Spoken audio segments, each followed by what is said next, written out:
Magandang araw po mga kapuntos, at sa araw na ito po meron po akong tampok na video para sa inyo at sana ay magustuhan ninyo. Kaya sa mga bago pa po sa aming channel, please po don't forget to hit the subscribe button at ang notification bell para maging notified kayo sa bawat video na ilalabas ko sa channel na ito. At bilang kahilingan po ng punto por punto team at naway maintindihan po ninyo, sana po wag nyo pong i-skip yung mga ads sa aming mga video. Sa maliit na bagay na po na yan, malaking tulong po yan sa ating programa at sa ating ministry. Sana po maunawaan po ninyo. Maraming salamat po, kaya wag na po natin patagalin. Simulan na po natin.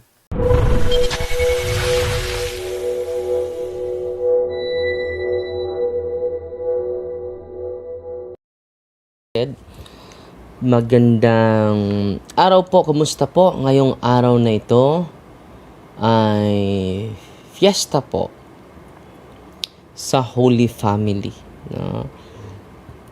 Ni Saint Joseph, ni Mama Mary, at ng ating mahal na Birhen Maria. So ngayon, hindi ako mag-share sa inyo sa gospel kundi sa first reading.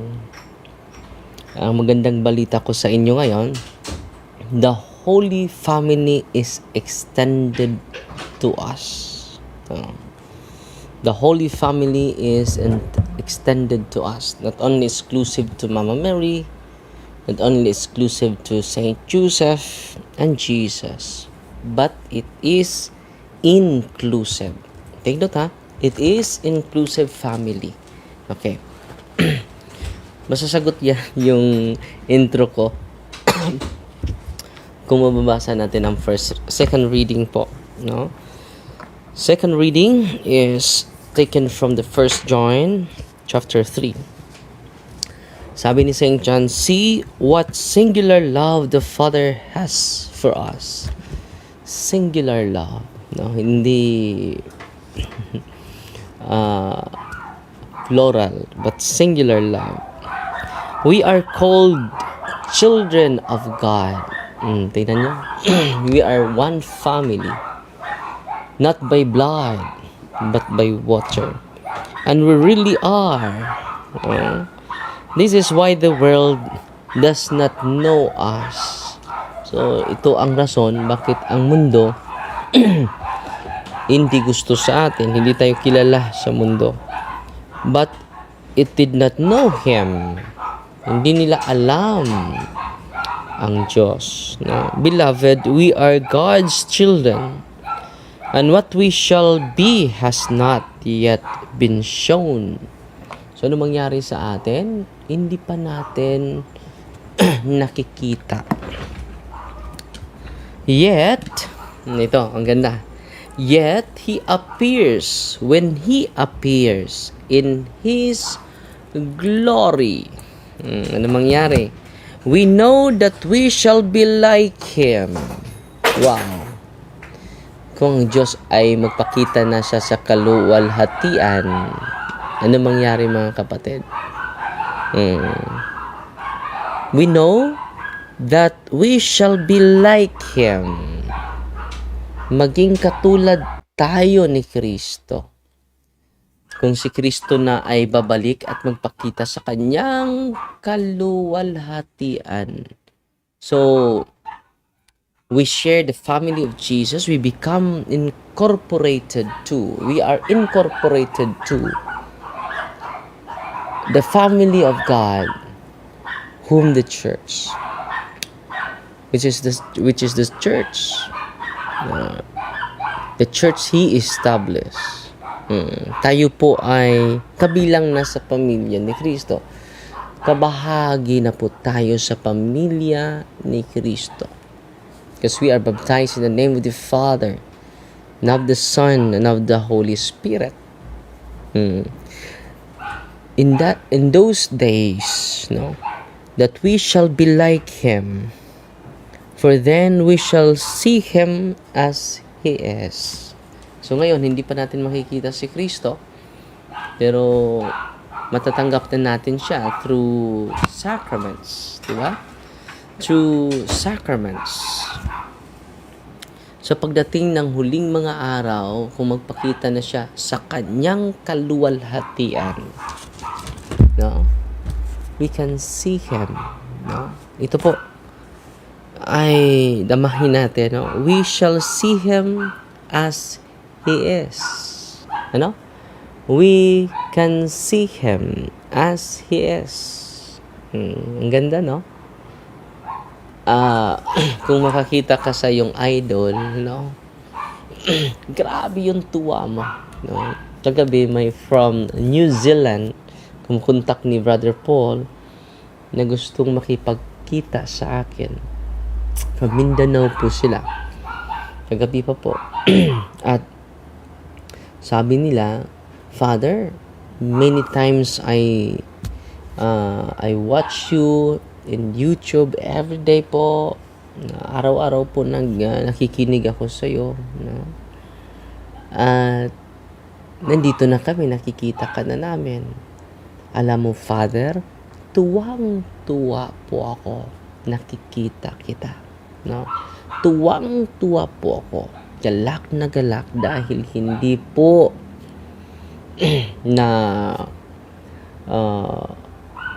na-realize po yung plano ko. Na-materialize po kayong gabi. Nagkikita na tayo. So, kita ko sa kanyang mga mata, tuwang-tuwa, galak na galak. In like manner, yung feeling ng Pilipino from New Zealand nakakita sa akin, higit pa doon ang kasiyahan natin. Higit pa doon ang kagalakan natin. When we shall see Him as He is. Bakit tayo makakita sa Kanya? At bakit tayo magkaisa kay Kristo sa huling mga araw, sa pagbalik niya? Because we are God's children. We are part of God's family. No? So, ang pamilya ni Kristo, si Saint Joseph and Mama Mary, they love one another. The intense love, they increase their love day by day. So, ngayon mga kapatid, kumusta yung pag-ibig mo sa iyong tatay? Kumusta yung respeto mo sa iyong nanay? Kumusta kayong mag-asawa? No? Ang tanong ko, do you increase your love every day? Or do you increase your biases? Do you increase your prejudice? Do you increase your anger every day? Do you increase your revenge every day?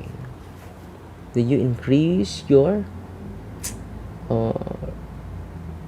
negative emotion toward each other?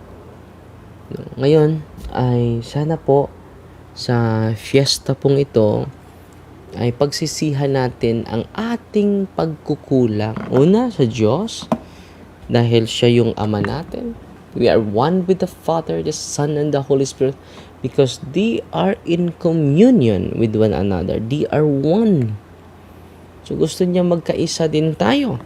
Nababasa yan sa John chapter 17 verse 21. Babasahin natin, ha. John chapter 17:21. Yung sabi ni Saint John dito. Sabi niya, ito yung dasal ng ating Panginoon, especially sa pamilya, sa kanyang mga unang membro sa kanyang pamilya, the church, that they all may be one, as you, Father, are in me, and I in you, that they also be one in us, that the world may believe that you has sent me. So ano ang highlight ni Kristo sa kanyang pagparito? Isa lang, na tayo ay magkakaisa. Unang-una, simulan natin ito sa ating pamilya. Merong saying si Saint Therese of Calcutta. Ano yung saying ni Saint Therese? Ito po.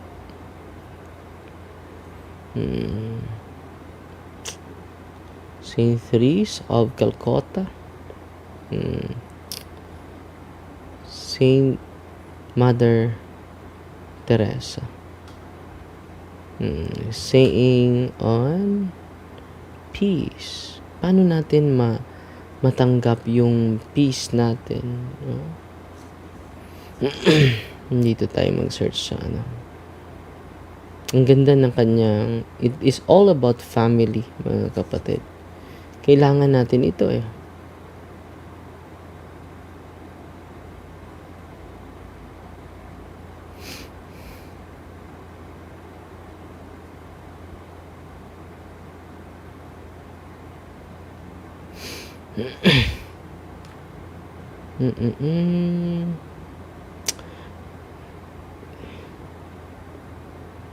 Saying of Mother Teresa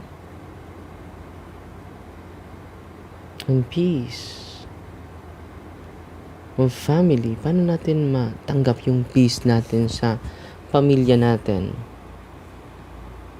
Sabi ni Mother Teresa, peace in the family, peace in the world. No? Kung meron tayong kapayapaan sa ating pamilya, it is the peace in the world. Pero meron namang mga family ngayon na broken, no? Dahil di makasundo ang nanay at tatay. So, meron tayong pamilya, the church, no? But the beginning of peace is in the family. Let there be peace on earth, and let it begin with me, not with you, no, but with me. So, yung kapayapaan ay nagsimula sa atin talaga. Love begins at home, and it is not how much we do, but how much we put in that action. Ito yung mga sayings ni Mother Teresa in relation to family, no? Sabi niya, hindi ko nakita dito, home is where love resides, memories are created, laughter never ends, no? Anong sabi niya? Home is where love resides, memories are created, and laughter never ends. So, kung nagiba na yung pamilya mo, you should ask the guidance and enlightenment of the Holy Spirit. Lord, guide me. Inspire me to do your will para mabalik yung sigla. Mabalik yung buhay sa aking pamilya. So ngayon, ang tanong natin, do you increase your love towards your family members? Kumusta na yung puso ko ngayon? Puno ng puot? Puno ng galit? Puno ng revenge? An eye for an eye, a tooth for a tooth, no? Ngipin sa ngipin, no? A tooth for a tooth. Yan po ang nangyayari sa ating lipunan ngayon. Cycle of hatred, cycle of rejection, cycle of abandonment. So, anong gagawin natin ngayon? Continue to ask the liberation from the Holy Spirit. Freedom from that negative emotion. Freedom. Lord, give me freedom. Give me fortitude, strength to continue my journey here on earth. So, kailangan natin i-purify natin yung sarili natin. Kailangan natin papatawarin natin yung sarili natin. Face your struggle and offer it to the Lord. Yan ang pinaka-essential sa ating celebration ngayon sa Holy Family, mga kapatid. Sana po ay kung hindi maganda yung pamilya natin, sisikapin natin. Una, baguhin natin yung pananaw natin. Baguhin natin yung mentalidad natin. Hindi natin mabago yung realidad natin kung hindi natin baguhin ang ating mentalidad. So, nagsimula yan sa ating mental capacity. Ang pagbabago sa lahat, but we cannot change, we cannot transform without the support, without the supernatural help from God. We need grace. Kaya nga, last 26 to 27, nagpakumpisal po ako. Dahil we need the grace of God. We need Him. By kneeling down before the confessional box. Take note ha. It is a wonderful and symbolic gesture. Kneeling down before the confessional box is a sign of remorse. Is a sign of humility that purifies our mind, that purifies our ego, that purifies ourselves, not only purifying us, but forgiving us all our trespasses. Yan po ang mga magandang mangyayari sa atin. Okay? Greetings na lang ako, ni Belen Cordova. Good morning, blessed Sunday, Reverend Father Darwin, at bigyan ka ng magandang kalusugan. So, salamat po dito sa live natin, sa YouTube channel natin. Salamat po sa mga walang humpay, halos araw-araw. 500 to 600, 1,000 subscribers ang salamat po sa ang makapasok sa ating madagdag sa ating followers araw-araw. Si Clarice, maayong buntag padre. Congratulations Clarice, best wishes sa inyo. Susana Mariano is watching. Si Lareza De Leon, good morning po, Father. We are so blessed for having you there evangelizing God's words. Amen. Punsyana Sarcon Umayon, pero hindi ko pa natapos yung yung pangbasa natin. Sabi dito, when our conscience does not condemn us, dear friends, we have complete confidence in God. So kung yung konsensya natin ay hindi nag-condemn sa atin, we have confidence before the Lord. Kung wala tayong sense of guilt, mga kapatid, kung puno ka ng sense of guilt sa damdamin mo, sa isipan mo, you are not confident. We are not confident before the Lord. But when our conscience is clean, wow. So, ang consequence ito, we will become confident before the Lord. So, yan ang natin sa sarili natin. Then, whatever we ask, we shall receive, since we keep His commands and do what pleases Him. Ito po. So, bakit hindi natin natanggap yung hiningi natin? Isa sa rason nito, nasa second reading natin. Ito yung dahilan. We never keep His commandments. And we never do what pleases Him. We never do what pleases Him. So yan po, we keep His commandments and keep on doing and complying what pleases the Lord. Yan ang nakasulat, mga kapatid. And we will receive supernatural graces of God, not the temporal blessing on earth, but the supernatural blessing of God, the superabundance of joy, the superabundance of peace, the superabundance of consolation, the superabundance of unity, consolation, healing, and the like. Whoever keeps His commands, His command is that we believe in the name of His Son, Jesus. So ngayon is profession of faith. Let us believe in Jesus. Sunod, and that we love one another as He commanded us. So ang ating gagawin ngayon, let us love one another, especially our enemies. Let us bless them. Let us pray for them. Let us think good things for them. Okay? Alam nyo, hindi kayo alkansi dyan. Yan ang nakasulat eh.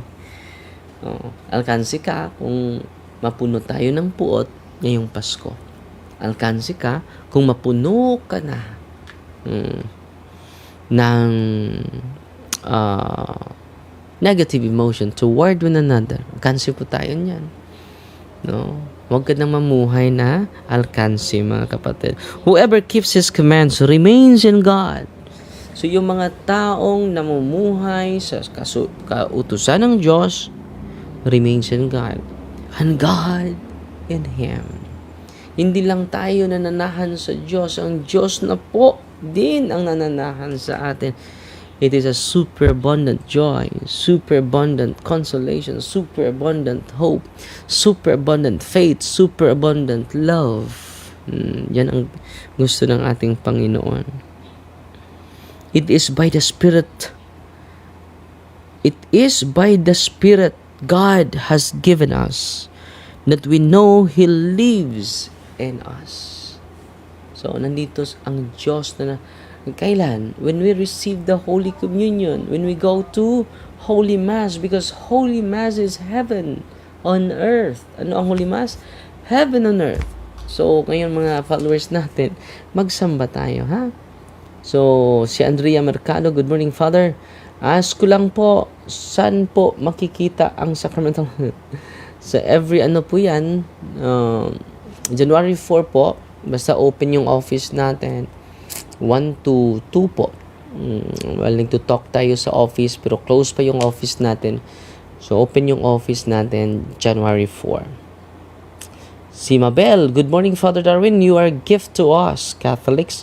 I have come to appreciate my Catholic faith more because of your evangelization. Amping kanunay, Padre. Thank you, Mabel. Si Janine, Father is love and forever. Family is love and forever. Good morning, Father D. Roselo Jamba, God bless, no? Daming nanood sa atin ngayon. Praise the Lord. Pero uuwi pa ako ngayon dahil may meeting kami and then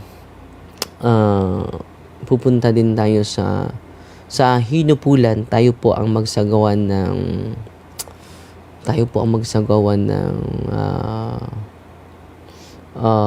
caravan. Last caravan po 'yan, no? Pasalamat na lang ako ni Marilu VP na padala sa atin ng 100 stars. Salamat po. Si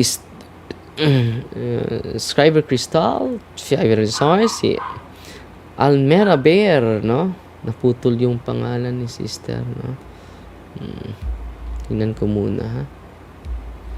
Si Albera, naputol. Si Alvira Beru Pading, no? Napadala sa atin ng 200 stars, no? At si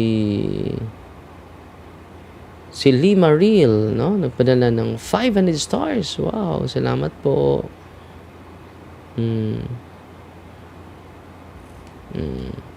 At si Stella Sue, 100 stars. At si Mac Amandang, 100 stars. Salamat po. Si Eden Mirantes, no? Nagpadala sila ng 60 stars. Si Fe Plazamas Tagupa, 50 stars. Si Neri Rose Alvaro Santa Maria, 50 stars. Si Cristina Lapot Sabroso, 50 stars. Si Janing GDP, 50 stars. Si Juju Galisti, 10 stars. Si Grace Caballero, 1 star. Salamat po. At dito sa kabila, si Sir Janing nagpadala ng 50 pesos. Magdalena Mariano, good morning, Father, watching from Spain. Wow. Josephine Ozoro, happy Sunday, Father. So, yun lang sa muna, ha, dahil pupunta pa ako sa syudad. Thank thee, Maria, that accepts thee with a humble heart. In the name of the Father, and of the Son, and of the Holy Spirit. Amen. Our Father, who art in heaven, hallowed be thy name. Thy kingdom come, thy will be done on earth as it is in heaven. Give us this day daily bread, and forgive us our trespasses, as we forgive those who trespass against us. And lead us not into temptation, but deliver us from evil. Amen. Hail Mary, full of grace, the Lord is with you. Blessed are you among women, and blessed is the fruit of thy womb, Jesus. Holy Mary, Mother of God, pray for us sinners, now at the hour of our death. Amen. In the name of the Father, and of the Son, and of the Holy Spirit. Amen.